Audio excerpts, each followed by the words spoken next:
mendukung terbentuknya generasi yang sehat, baik secara fisik maupun mental.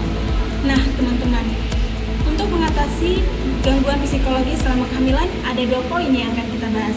Yang pertama, yaitu pendekatan terapeutik atau konseling, dan yang kedua, yaitu berkolaborasi dengan psikolog. Mau tahu lebih lanjut? Ayo kita bahas bersama.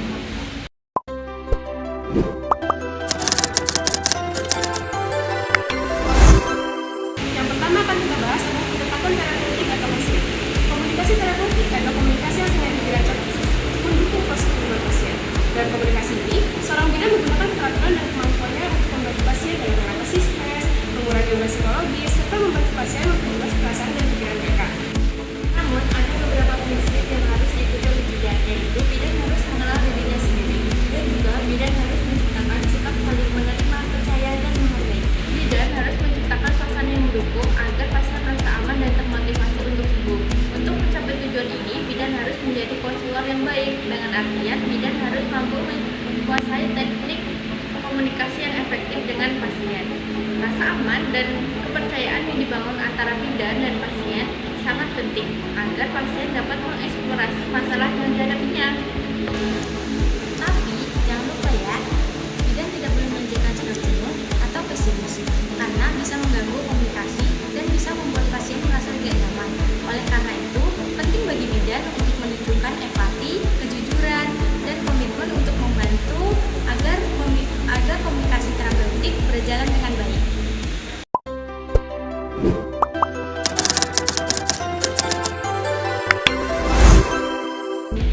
Selanjutnya, cara yang kedua yaitu berkolaborasi dengan psikolog. Dalam mengatasi gangguan psikologis, semestinya perlu ditinjau berdasarkan tingkat gangguan psikologis pada klien. Hal ini bertujuan untuk penyembuhan secara efektif. Perlu adanya kerjasama antar para ahli. Berkolaborasi dengan para ahli memungkinkan klien akan mendapatkan hasil dan intervensi penyembuhan secara optimal. Hal ini dikarenakan diagnosa dari gangguan psikologis yang ada merupakan pendapat sejumlah para ahli.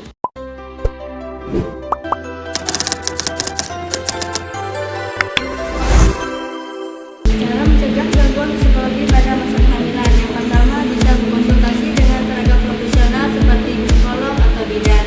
Lalu yang kedua juga bisa mencari dukungan dari pasangan, keluarga, dan teman-teman.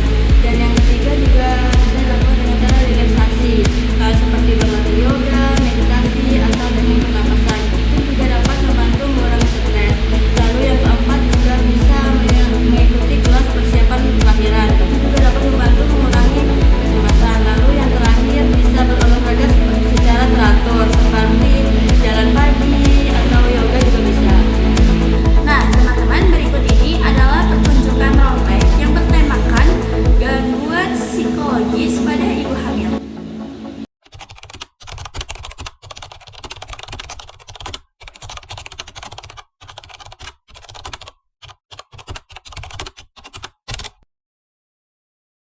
Selamat pagi Ibu Usna, silakan duduk Ibu. Terima kasih Ibu. Iya Ibu. Sebelumnya terima kasih telah menyempatkan waktu untuk pertemuan kita pagi hari ini ya Ibu ya. Ngomong-ngomong Ibu, ini kandungannya udah berapa minggu ini Ibu? Alhamdulillah Bu, sekarang sudah jalan 30 minggu. Alhamdulillah, Masya Allah Ibu Usna ya, ibunya makin cantik, Insya Allah kandungannya makin sehat. Ibu, sebelumnya perkenalkan saya Bidan Ica, saya bertugas pada sesi kali ini. Salam kenal ya Bu ya. Ibu Usna, saya lihat kelihatan lelah banget. Kalau boleh tahu, apa sih yang Ibu rasain akhir-akhir ini? Jadi akhir-akhir ini Bu, saya tuh kayak ngerasa gelisah gitu Bu. Terus saya juga ngerasa banyak banget pikiran saya Bu. Terima kasih sudah berbagi Ibu Usna. Saya sangat menghargai keterbukaan Ibu. Kadang menyimpan sesuatu sendiri itu memang bikin lelah Ibu. Iya Bu, saya tuh takut banget jadi beban. Terus juga saya ngerasa kehamilan ini tuh banyak ngebebani keluarga saya Bu. Ibu, saya ikut merasakan kekhawatiran Ibu. Tapi perlu diingat, setiap ibu pasti pernah merasakan hal seperti ini. Pasti pernah merasakan perasaan yang seperti ini. Itu nggak salah, apalagi saat hamil. Itu wajar. Kita di sini bukan untuk menghakimi, tapi untuk saling mendukung ya Bu ya. Ya, saya juga kayak sering tiba-tiba nangis gitu Bu. Terus saya bingung mau ngapain. Ibu Usna, Ibu nggak sendiri. Saya di sini untuk mendampingi. Yuk kita lakukan satu langkah kecil dulu ya Bu ya. Ibu coba ucapkan kalimat ini. Saya sedang belajar menjadi ibu yang baik dan itu tidak apa-apa. Gak apa-apa Ibu? Ibu anggap percaya dicoba, silahkan. Saya sedang belajar menjadi guru yang baik, tapi nggak bisa Bu Bidan. Saya tuh tetap merasa seperti beban banget gitu. Gak apa-apa ibu mencoba ini aja udah bagus banget. Kalimat ini bisa jadi pengingat bahwa kita semua itu berproses. Ibu sudah menunjukkan keberanian untuk datang ke sini aja, itu udah sangat bagus sekali ibu. Tapi melihat apa yang ibu rasakan, saya pikir akan baik sekali jika kita bekerja sama dengan psikolog ya bu ya. Beliau bisa bantu ibu untuk menyelami lebih dalam dan memberi strategi yang lebih spesifik untuk mengelola emosi. Apa harus ya Bu? Saya takut banget dibilang lemah. Justru sebaliknya ibu, meminta bantuan adalah tanda kekuatan. Saya akan tetap mendampingi ibu dari sisi fisik dan psikologis dasar. Tapi untuk hal yang lebih dalam, psikolog bisa bantu lebih maksimal. Begitu ya Bu. Ya udah deh Bu, akan saya coba. Baik, ibu setuju ya bu.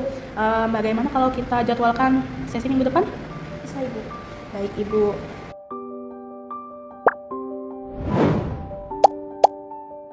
Sebelumnya, perkenalkan Ibu, saya Sasa, psikolog yang bertugas pada sesi kali ini.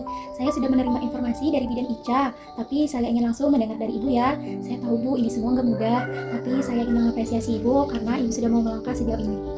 Kalau saya boleh tahu Ibu, akhir-akhir ini Ibu lagi ngerasa gimana ya? Akhir-akhir ini Bu, saya sering ngerasa bersalah banget. Kayak ini semua tuh salah saya Bu. Jadi saya tuh takut keluarga saya tuh kecewa sama saya. Terima kasih ya Ibu sudah berbagi. Saya bisa merasakan beban yang Ibu pikul selama ini tidaklah ringan. Perasaan bersalah itu sangat menguras energi ya Ibu. Dan saya ingin tahu bahwa perasaan ini valid. Tidak ada yang salah dengan merasa seperti itu. Kita semua juga pernah kok merasakan rasa capek, rasa rapuh, dan itu sangat manusiawi. Biasanya malam hari Bu, setelah semua orang tidur, saya tuh ngerasa sendirian banget. Itu waktu-waktu paling sunyi ya. Dan justru di situ pikiran kita sering berjalan liar. Kadang perasaan seperti itu dipicu karena diri sendiri Ibu. Seperti saya harus selalu kuat dan saya tidak boleh jadi beban. Apakah Ibu sering merasa seperti itu? Iya Bu, saya sering begitu. Kalau saya kelihatan lemah, saya takut dianggap gagal. Saya mengerti, tapi mari kita pikirkan bersama ya. Benarkah semua orang yang terlihat kuat itu tidak pernah minta tolong? Atau justru orang yang tahu kapan ia perlu dukungan adalah orang yang punya kekuatan untuk mengenali dirinya sendiri? Mungkin saya terlalu menekankan diri ya Bu. Itu bisa terjadi Ibu, dan itu bukan salah Ibu kok. Kita hanya perlu belajar membangun ulang cara kita melihat diri sendiri. Misalnya munculkan pikiran negatif, itu bisa Ibu bisa coba bertanya pada diri sendiri, kayak apa benar selalu terjadi, apa ada cara lain untuk melihat situasi ini. Kadang saya nggak berdaya Ibu, tapi bingung mulainya dari mana. Itulah kenapa saya hadir di sini Bu. Kita akan buat langkah-langkah kecil ya, misalnya kayak mengenali waktu-waktu rentan munculnya pikiran negatif, terus menulis perasaan ibu di buku harian, dan pelan-pelan mengatur rutinitas agar ibu bisa mempunyai waktu untuk bernafas. Dan satu hal penting juga, bagaimana kondisi ibu dengan suami belakangan ini? Kadang saya itu diam aja Bu, soalnya takut ngebebani dia. Saya ngerti Bu, tapi justru dengan komunikasi yang jujur, pasangan bisa saling menguatkan. Cobalah ibu mulai dari hal sederhana. Katakan apa yang ibu rasakan ke suami tanpa menyalahkan diri sendiri. Misalnya kayak, akhir-akhir ini aku lagi butuh dukungan kamu gitu. Kita bisa bahas strategi komunikasi ini lebih dalam nanti ya Ibu, agar Ibu bisa tidak merasa harus menunggu semuanya sendiri. Terima kasih Bu, saya merasa jauh lebih ringan. Terima kasih banyak Bu. Saya senang dengarnya Ibu. Kita akan lanjutkan minggu depan ya. Ingat, proses ini bertahap dan Ibu tidak harus melakukan